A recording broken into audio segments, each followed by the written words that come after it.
Hello and welcome. My name is Em, and today we will be doing a reading of The Yellow Wallpaper by Charlotte Perkins Gilman. It is very seldom that mere ordinary people like John and myself secure ancestral halls for the summer. A colonial mansion, a hereditary estate, I would say a haunted house, and reach the height of romantic felicity. But that would be asking too much of fate.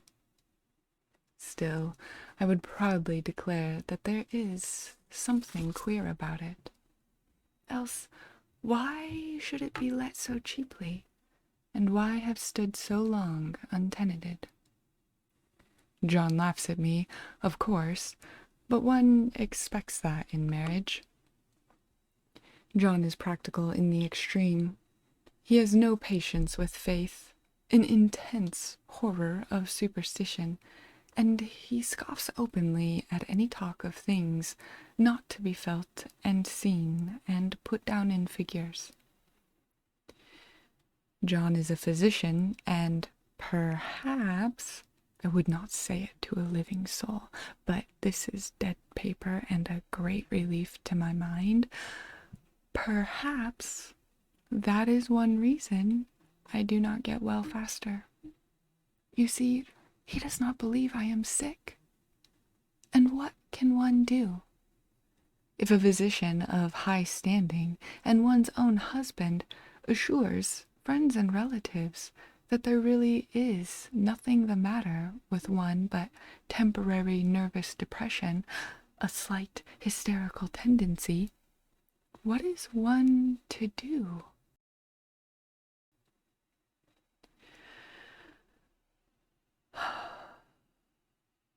My brother is also a physician and also of high standing, and he says the same thing. So I take phosphates or phosphites, whichever it is, and tonics and journeys and air and exercise, and am absolutely forbidden to work until I am well again. Personally, I disagree with their ideas. Personally, I believe that congenial work with excitement and change would do me good. But what is one to do? I did write for a while in spite of them, but it does exhaust me a good deal, having to be sly about it, or else meet with heavy opposition. I sometimes fancy that in my condition, if I had less opposition and more society and stimulus, but John says the very worst thing I can do is to think about my condition, and I confess it always makes me feel bad. So I will let it alone and talk about the house. The most beautiful place. It is quite alone, standing well back from the road, quite 3 miles from the village. It makes me think of English places that you read about, for there are hedges and walls and gates that lock, and lots of separate little houses for the gardeners and people. There is a delicious garden.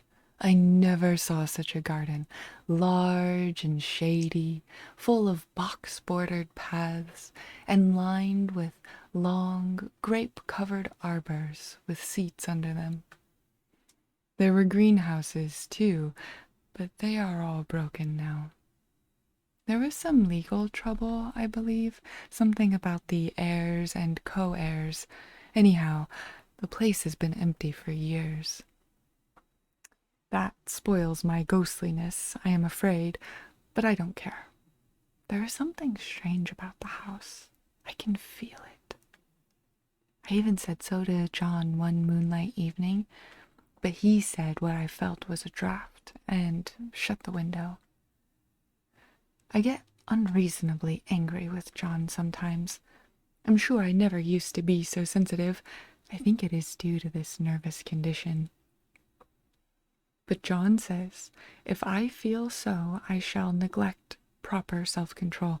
So I take pains to control myself, before him at least, and that makes me very tired. I don't like our room a bit. I wanted one downstairs that opened on the piazza and had roses all over the window and such pretty old-fashioned chintz hangings, but John would not hear of it.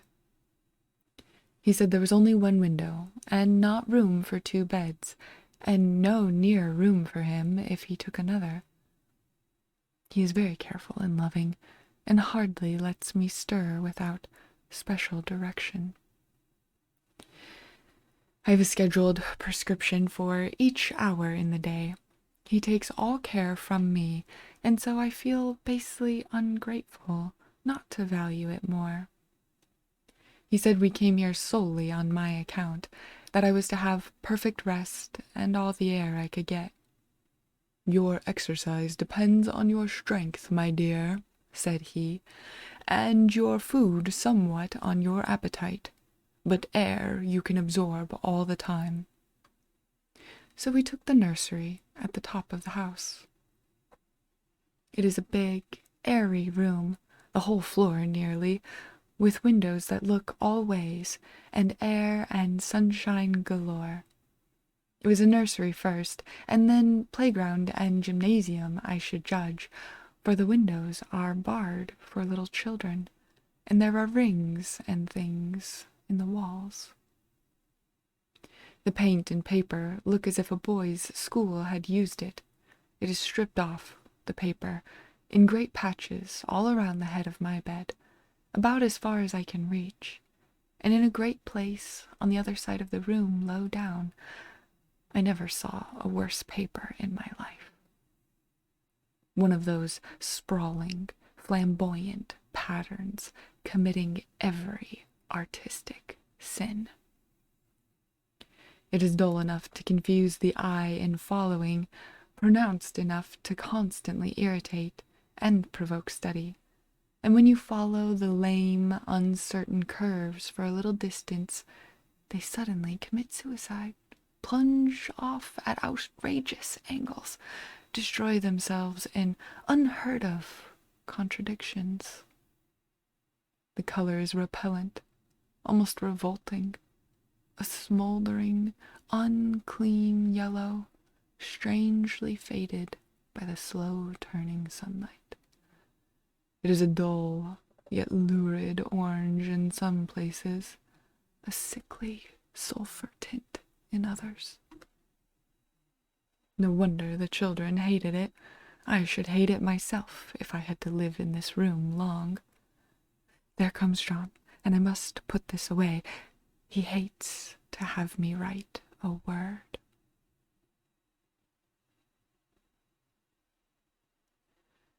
We have been here 2 weeks, and I haven't felt like writing before since that first day. I'm sitting by the window now, up in this atrocious nursery, and there's nothing to hinder my writing as much as I please, save lack of strength. John is away all day, and even some nights when his cases are serious. I am glad my case is not serious, but these nervous troubles are dreadfully depressing. John does not know how much I really suffer. He knows there is no reason to suffer, and that satisfies him. Of course, it is only nervousness. It doesn't weigh on me so not to do my duty in any way. I meant to be such a help to John, such a real rest and comfort, and here I am, a comparative burden already. Nobody would believe what an effort it is to do what little I am able, to dress and entertain and order things. It is fortunate Mary is so good with the baby, such a dear baby. And yet I cannot be with him. It makes me so nervous. I suppose John was never nervous in his life. He laughs at me so about this wallpaper. At first he meant to repaper the room, but afterwards he said that I was letting it get the better of me, and that nothing was worse for a nervous patient than to give way to such fancies. He said that after the wallpaper was changed, it would be the heavy bedstead, and then the barred windows, and then that gate at the head of the stairs, and so on. "You know the place is doing you good," he said. "And really, dear, I don't care to renovate the house just for a 3 months rental." "Then do let us go downstairs," I said. "There are such pretty rooms there." Then he took me in his arms and called me a blessed little goose, and said he would go down cellar if I wished, and have it whitewashed into the bargain. But he is right enough about the beds and windows and things. It is as airy and comfortable a room as anyone needs wish, and of course I would not be so silly as to make him uncomfortable just for a whim. I'm really getting quite fond of the big room, all but that horrid paper. Out of one window I can see the garden, those mysterious, deep-shaded arbors, the riotous old-fashioned flowers, and bushes and gnarly trees. Out of another, I get a lovely view of the bay and a little private wharf belonging to the estate. There's a beautiful, shaded lane that runs down there from the house. I always fancy I see people walking in these numerous paths and arbors, but John has cautioned me not to give way to fancy in the least. He says that my imaginative power and habit of story-making, a nervous weakness like mine, is sure to lead to all manner of excited fancies, and that I ought to use my will and good sense to check the tendency. So I try. I think sometimes that if I were only well enough to write a little, it would relieve the press of ideas and rest me. But I find I get pretty tired when I try. It is so discouraging not to have any advice and companionship about my work. When I get really well, John says he will ask Cousin Henry and Julia down for a long visit. But he says he would as soon put fireworks in my pillowcase as to let me have those stimulating people about now. I wish I could get well faster. But I must not think about that. This paper looks to me as if it knew what a vicious influence it had. There is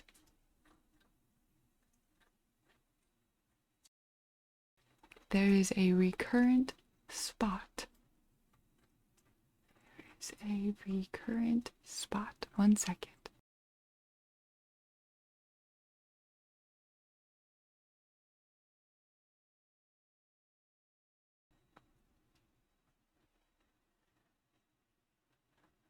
There is a recurrent spot where the pattern lulls like a broken neck, and two bulbous eyes stare at you upside down. I'm positively angry with the impertinence of it and the everlastingness.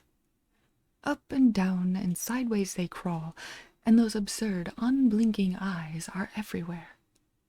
There is one place where two breadths don't match, and the eyes go all up and down the line, one a little higher than the other. I never saw so much expression on an inanimate thing before, and we all know how much expression they have. I used to lie awake as a child and get more entertainment and terror out of blank walls and plain furniture than most children could find in a toy store. I remember what a kindly wink the knobs of our old big bureau used to have, and there was one chair that always seemed like a strong friend. I used to feel that any of the other things looked too fierce. I could always hop into that chair and be safe. The furniture in this room is no worse than inharmonious, however, for we had to bring it all from downstairs. I suppose when this was used as a playroom, they had to take the nursery things out, and no wonder. I never saw such ravages as the children have made here. The wallpaper, as I said before, is torn off in spots, and it sticketh closer than a brother. They must have had perseverance as well as hatred. Then the floor is scratched and gouged and splintered. The plaster itself is dug out here and there, and this great heavy bed, which is all we found in the room, looks as if it had been through the wars. But I don't mind a bit. Only the paper. There comes John's sister, such a dear girl as she is, and so careful of me. I must not let her find me writing. She is a perfect and enthusiastic housekeeper, and hopes for no better profession. I verily believe she thinks it is the writing which made me sick. But I can write when she is out, and see her a long way off from these windows. There is one that commands the road, a lovely, shaded, winding road, and one that just looks off over the country, a lovely country, too, full of great elms and velvet meadows. This wallpaper has a kind of sub-pattern in a different shade, a particularly irritating one, for you can only see it in certain lights, and not clearly then. But in the places where it isn't faded, and where the sun is just so, I can see a strange, provoking, formless sort of figure that seems to sulk about behind that silly and conspicuous front design. There's sister on the stairs.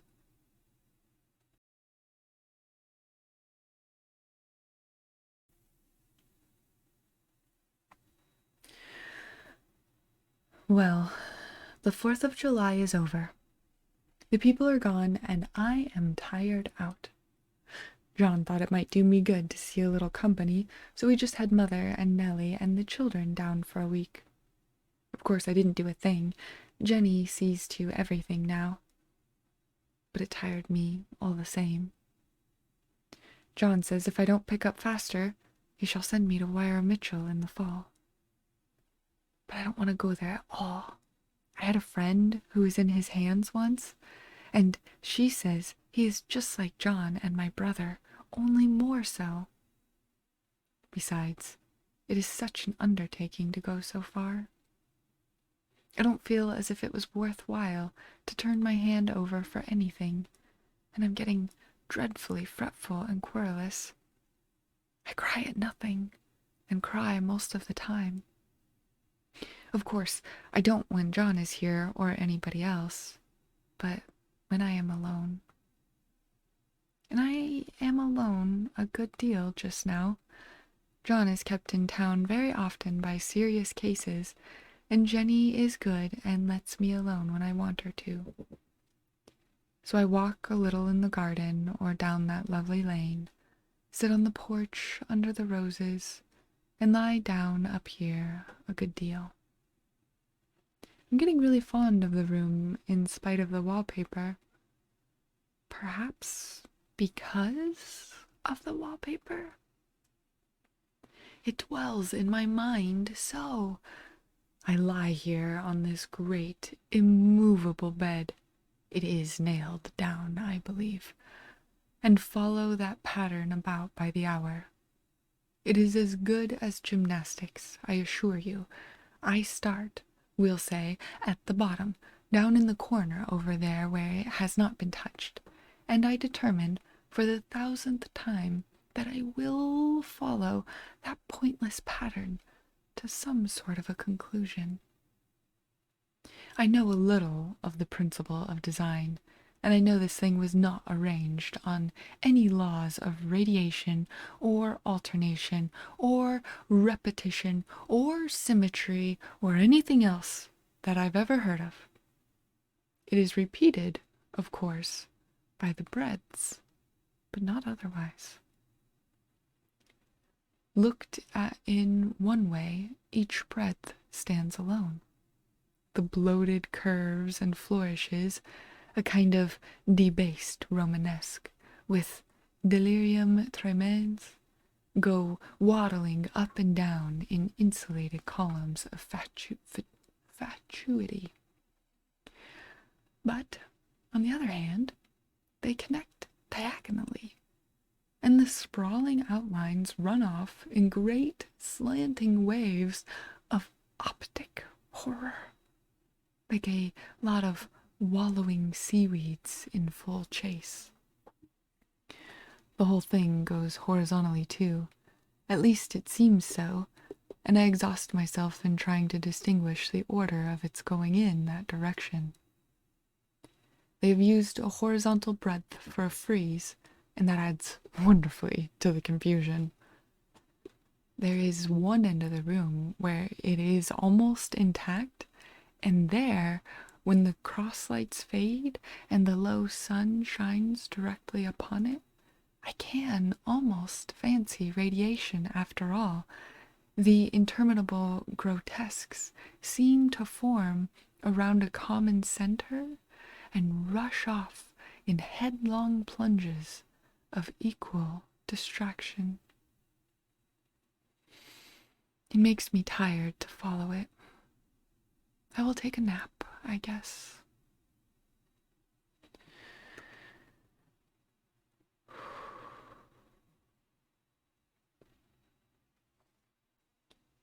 I don't know why I should write this. I don't want to. I don't feel able. And I know John would think it absurd. But I must say what I feel and think in some way. It is such a relief. But the effort is getting to be greater than the relief. Half the time now I'm awfully lazy and lie down ever so much. John says I mustn't lose my strength and has me take cod liver oil and lots of tonics and things, to say nothing of ale and wine and rare meat. Dear John, he loves me very dearly and hates to have me sick. I tried to have a real, earnest, reasonable talk with him the other day and tell him how I wish he would let me go and make a visit to Cousin Henry and Julia.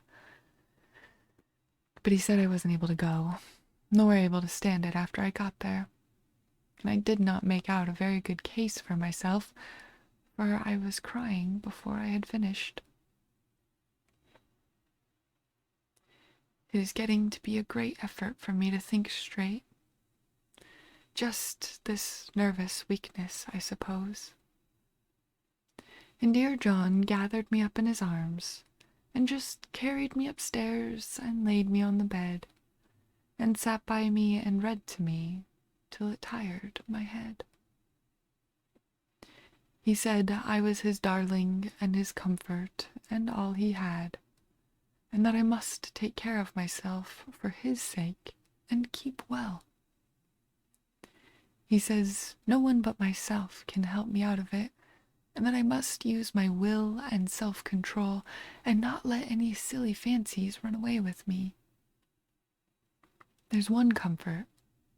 The baby is well and happy, and does not have to occupy this nursery with the horrid wallpaper. If we had not used it, that blessed child would have. What a fortunate escape! Why, I wouldn't have a child of mine, an impressionable little thing, live in such a room for worlds. I never thought of it before, but it is lucky that John kept me here after all. I can stand it so much easier than a baby, you see. Of course, I never mention it to them anymore. I am too wise. But I keep watch of it all the same. There are things in that paper that nobody knows but me, or ever will.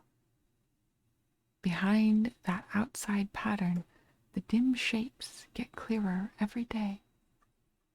It is always the same shape, only very numerous.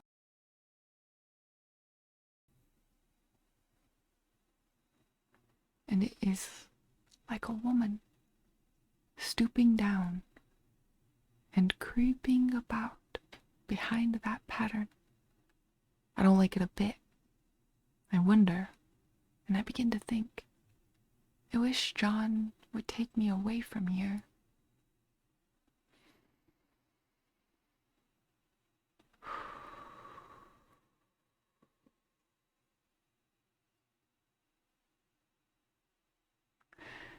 It is so hard to talk with John about my case, because he is so wise, and because he loves me so. But I tried it last night. It was moonlight.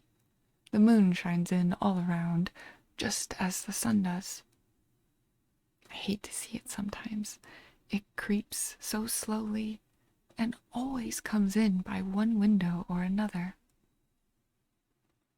John was asleep, and I hated to waken him, so I kept still and watched the moonlight on that undulating wallpaper till I felt creepy. The faint figure behind seemed to shake the pattern, just as if she wanted to get out. I got up softly and went to feel and see if the paper did move, and when I came back, John was awake. "What is it, little girl?" he said. "Don't go walking about like that. You'll get cold." I thought it was a good time to talk, so I told him that I really was not gaining here, and that I wished he would take me away. "Why, darling," said he, "our lease will be up in 3 weeks, and I can't see how to leave before. The repairs are not done at home, and I cannot possibly leave town just now. Of course, if you were in any danger, I could and would, but you really are better, dear, whether you can see it or not. I am a doctor, dear, and I know. You are gaining flesh and color. Your appetite is better. I feel really much easier about you." "I don't weigh a bit more," said I, "nor as much. And my appetite may be better in the evening when you are here, but it is worse in the morning when you are away." "Oh, bless her little heart," said he with a big hug. "She shall be as sick as she pleases. But now let's improve the shining hours by going to sleep and talk about it in the morning." "And you won't go away?" I asked gloomily. "Why, how can I, dear? It is only 3 weeks more, and then we will take a nice little trip of a few days while Jenny is getting the house ready. Really, dear, you are better." "Better in body, perhaps," I began, and stopped short, for he sat up straight and looked at me with such a stern, reproachful look that I could not say another word. "My darling," said he, "I beg of you, for my sake and for our child's sake, as well as for your own, that you will never for one instant let that idea enter your mind. There is nothing so dangerous, so fascinating, to a temperament like yours. It is a false and foolish fancy. Can you not trust me as a physician when I tell you so?" So of course I said no more on that score, and we went to sleep before long. He thought I was asleep first, but I wasn't. I lay there for hours trying to decide whether that front pattern and the back pattern really did move together or separately. On a pattern like this, by daylight, there's a lack of sequence, a defiance of law, that is a constant irritant to a normal mind. The color is hideous enough, and unreliable enough, and infuriating enough, but the pattern is torturing. You think you have mastered it, but just as you get well underway in following, it turns a back somersault, and there you are. It slaps you in the face, knocks you down, and tramples upon you. It is like a bad dream. The outside pattern is a florid arabesque, reminding one of a fungus. If you can imagine a toadstool in joints, an interminable string of toadstools budding and sprouting in endless convolutions, why, that is something like it. That is, sometimes. There is one marked peculiarity about this paper, a thing nobody seems to notice but myself, and that is that it changes as the light changes. When the sun shoots in through the east window, I always watch for that first long straight ray. It changes so quickly that I never can quite believe it. That is why I watch it always. By moonlight, the moon shines in all night when there is a moon, I wouldn't know it was the same paper. At night, in any kind of light, in twilight, candlelight, lamplight, and worst of all, by moonlight, it becomes bars. The outside pattern, I mean, and the woman behind it is as plain as can be. I didn't realize for a long time what the thing was that showed behind, the dim sub-pattern, but now I am quite sure it is a woman. By daylight she is subdued, quiet. I fancy it is the pattern that keeps her so still. It is so puzzling. It keeps me quiet by the hour. I lie down ever so much now. John says it is good for me, and to sleep all I can. Indeed, he started the habit by making me lie down for an hour after each meal. It is a very bad habit, I am convinced, for, you see, I don't sleep. And that cultivates deceit, for I don't tell him that I'm awake. Oh no! The fact is, I'm getting a little afraid of John. He seems very queer sometimes, and even Jenny has an inexplicable look.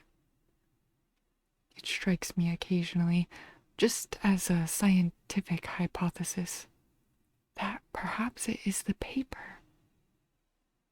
I've watched John when he did not know I was looking, and come into the room suddenly on the most innocent excuses, and I've caught him several times looking at the paper. And Jenny too. I caught Jenny with her hand on it once. She didn't know I was in the room, and when I asked her in a very quiet voice, with the most restrained manner possible, what she was doing with the paper, she turned around as if she had been caught stealing, and looked quite angry, asked me why I should frighten her so. Then she said that the paper stained everything it touched, that she had found yellow smooches on all my clothes and John's, and she wished we would be more careful. Did not that sound innocent?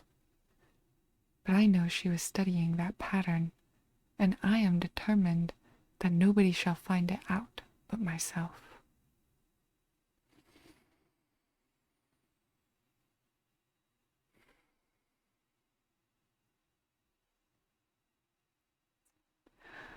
Life is very much more exciting now than it used to be.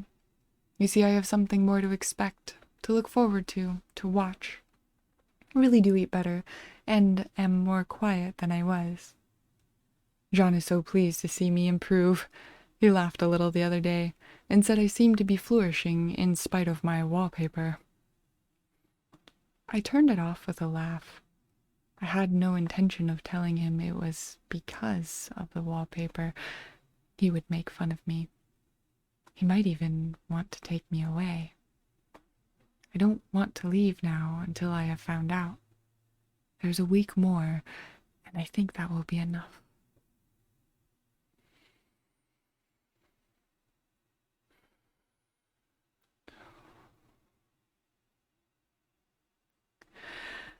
I am feeling ever so much better. I don't sleep much at night, for it is so interesting to watch developments, but I sleep a good deal in the daytime. In the daytime, it is tiresome and perplexing. There is always new shoots on the fungus, and new shades of yellow all over it. I cannot keep count of them, though I have tried conscientiously. It is the strangest yellow, that wallpaper. It makes me think of all the yellow things I ever saw. Not beautiful ones like buttercups, but old, foul, bad yellow things. But there is something else about that paper. The smell. I noticed it the moment we came into the room, but with so much air and sun it was not bad. Now we have had a week of fog and rain, and whether the windows are open or not, the smell is here. It creeps all over the house. I find it hovering in the dining room, skulking in the parlor, hiding in the hall, lying in wait for me on the stairs.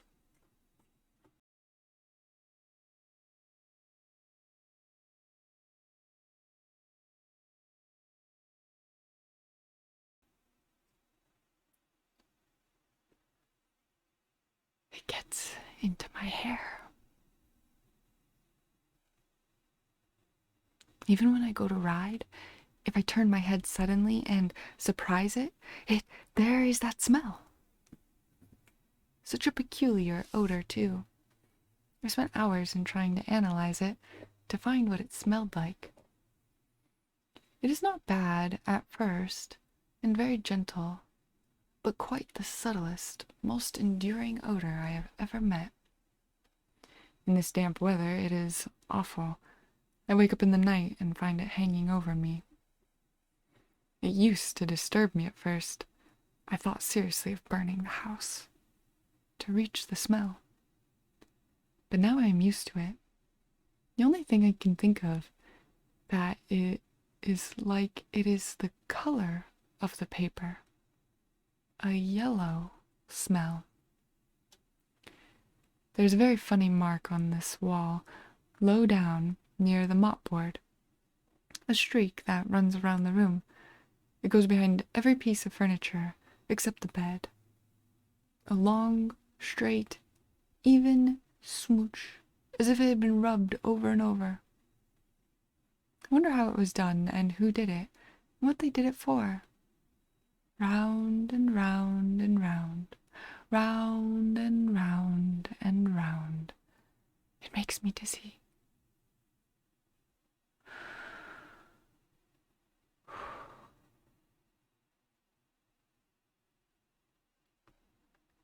I really have discovered something at last.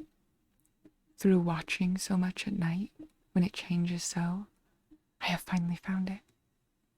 The front pattern does move, and no wonder. The woman behind shakes it. Sometimes I think there are a great many women behind, and sometimes only one, and she crawls around fast, and her crawling shakes it all over. Then in the very bright spots, she keeps still, and in the very shady spots, she just takes holds of the bars and shakes them hard. And she is all the time trying to climb through, but nobody could climb through that pattern. It strangles so. I think that is why it has so many heads. They get through, and then the pattern strangles them off and turns them upside down and makes their eyes white. If those heads were covered or taken off, it would not be half so bad.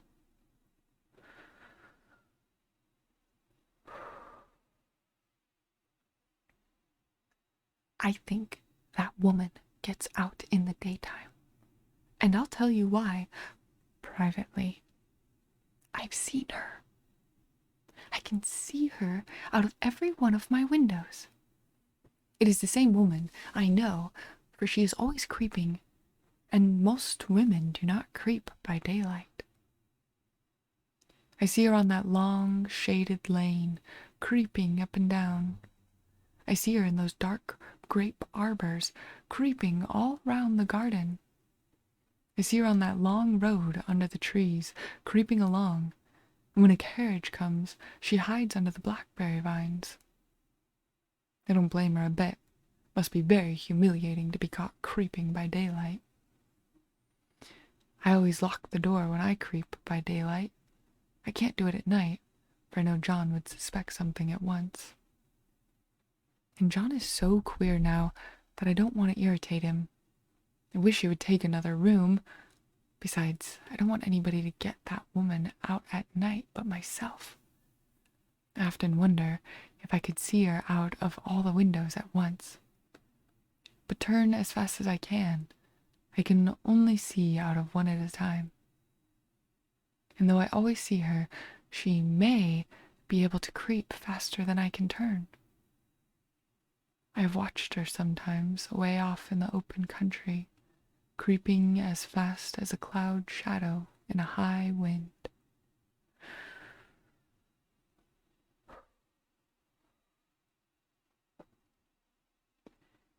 Only that top pattern could be gotten off from the under one. I mean to try it little by little. I have found out another funny thing, but I shan't tell it this time. It does not do to trust people too much.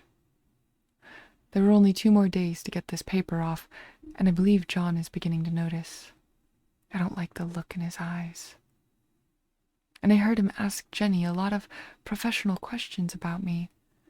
She had a very good report to give. She said I slept a good deal in the daytime. John knows I don't sleep very well at night. For all, I am so quiet. He asked me all sorts of questions, too, and pretended to be very loving and kind, as if I couldn't see through him. Still, I don't wonder he acts so, sleeping under this paper for 3 months.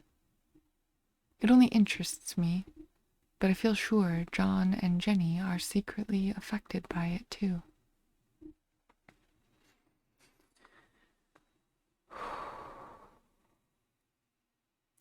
Hurrah! This is the last day, but it is enough. John is to stay in town overnight and won't be out until this evening. Jenny wanted to sleep with me, the sly thing, but I told her I should undoubtedly rest better for a night all alone. That was clever, for really I wasn't alone a bit. As soon as it was moonlight, and that poor thing began to crawl and shake the pattern, I got up and ran to help her. I pulled, and she shook. I shook, and she pulled. And before morning we had peeled off yards of that paper. A strip about as high as my head and half around the room. When the sun came and that awful pattern began to laugh at me, I declared I would finish it today. We go away tomorrow, and they are moving all my furniture down again to leave things as they were before. Jenny looked at the wall in amazement, but I told her merrily that I did it out of pure spite at the vicious thing. She laughed and said she wouldn't mind doing it herself, but I must not get tired. How she betrayed herself that time. But I am here, and no person touches this wallpaper but me, not alive. She tried to get me out of the room. It was too patent, but I said it was so quiet and empty and clean now that I believed I would lie down again and sleep all I could, and not to wake me even for dinner. I would call when I woke.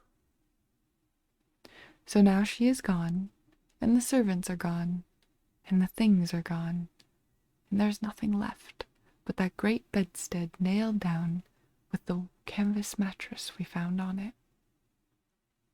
We shall sleep downstairs tonight and take the boat home tomorrow. I quite enjoy the room, now it is bare again. How those children did tear about here. This bedstead is fairly gnawed, but I must get to work. I've locked the door and thrown the key down to the front path. I don't want to go out, and I don't want to have anybody come in till John comes. I want to astonish him. I've got a rope up here that even Jenny did not find. If that woman does get out and tries to get away, I can tie her. But I forgot I could not reach far without anything to stand on. This bed will not move. I tried to lift and push it until I was lame. Then I got so angry, I bit off a little piece at the corner, but it hurt my teeth. Then I peeled off all the paper I could reach standing on the floor. It sticks horribly, and the pattern just enjoys it. all those strangled heads and bulbous eyes and waddling fungus growths just shriek with derision. I am getting angry enough to do something desperate. To jump out of the window would be admirable exercise, but the bars are too strong even to try. Besides, I wouldn't do it. Of course not. I know well enough that a step like that is improper and might be misconstrued. I don't like to look out of the windows even. There's so many of those creeping women, and they creep so fast. I wonder if they all come out of the wallpaper as I did. But I am securely fastened now by my well-hidden rope. You don't get me out in the road there. I suppose I shall have to get back behind the pattern when it comes at night. That is hard. It is so pleasant to be out in this great room and creep around as I please. I don't want to go outside. I won't, even if Jenny asks me to. For outside you have to creep on the ground, and everything is green instead of yellow. But here I can creep smoothly on the floor, and my shoulder just fits in that long smooch around the wall, so I cannot lose my way. Why, there's John at the door. It is no use, young man. You can't open it. How he does call and pound. Now he's crying for an axe. It would be a shame to break down that beautiful door. John, dear, said I in the gentlest voice, the key is down by the front steps, under a plantain leaf. That silenced him for a few moments. Then he said, very quietly indeed, open the door, my darling. I can't, said I. The key is down by the front door under a plantain leaf. And then I said it again, several times, very gently and slowly, and said it so often that he had to go and see, and he got it, of course, and came in. He stopped short by the door. What is the matter? He cried. For God's sake, what are you doing? I kept on creeping just the same, but I looked at him over my shoulder. I've got out at last, said I, in spite of you and Jane, and I've pulled off most of the paper, so you can't put me back. Now, why should that man have fainted? But he did, and right across my path by the wall, so that I had to creep over him every time. And that is the end of the book. Tiny Kazoo.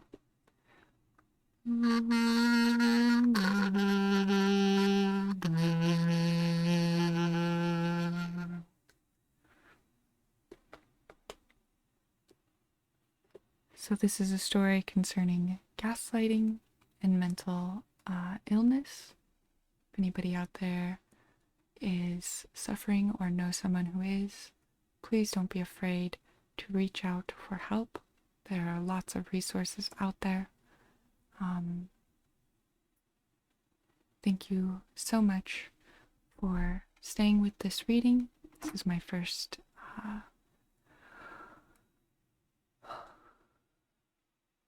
fully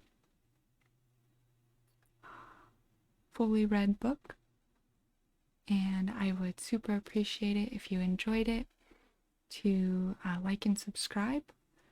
I plan to continue making these and improving upon the process, and would love to know if you had any thoughts about it. Much love. Stay safe out there. Be good to each other and take care.